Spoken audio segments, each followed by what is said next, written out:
Good afternoon.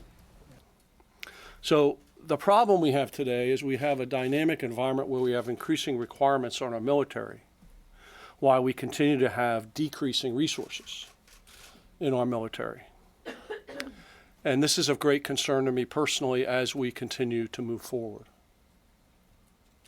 And what I worry about is we are sacrificing our long-term viability of our military to meet current environmental and requirements. First, before I start, I want to send out my prayers to the family of Master Sergeant Andrew McKenna. I worry about decreasing readiness over time. I worry about reduced modernization in our force and the impact that might have 2, 3, 4, 5 years from now. Because many of the problems that I just listed are going to be persistent problems. They are not ones that will be solved overnight. Building a land bridge to Crimea. Yeah. As you leave, talk about... First, as I look at Iraq, and I've said this before, it's frustrating to look what's happened inside of Iraq. I believed a couple years ago, in 2010-11, we had it in a place that was really heading in the right direction. Violence was down, the economy was growing, the politics were okay.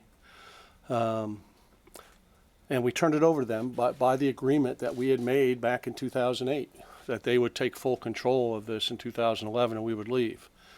And as it has turned out, they weren't prepared to handle that. And I think it's more politically than it was anything else. The political factions just simply weren't able to work together. And based on that, people became frustrated. When people become frustrated, they tend to turn to violence if there's no other way for them to get their point. And I think that what that did is that allowed a group like ISIL to exploit the fissures that were occurring inside of Iraq. So that's kind of where we got to where we are. Preparing for conventional warfare in the way that it used to because of the war against ISIL.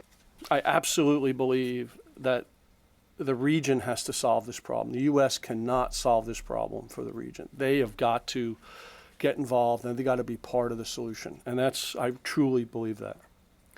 I've said before, we could probably go in there with a certain amount of American forces and we could probably defeat ISIL. The problem would we be right back where we are today 6 months later. So for me, it's about changing the dynamics, the political dynamics, the economic dynamics, and it has to be done by those in the region.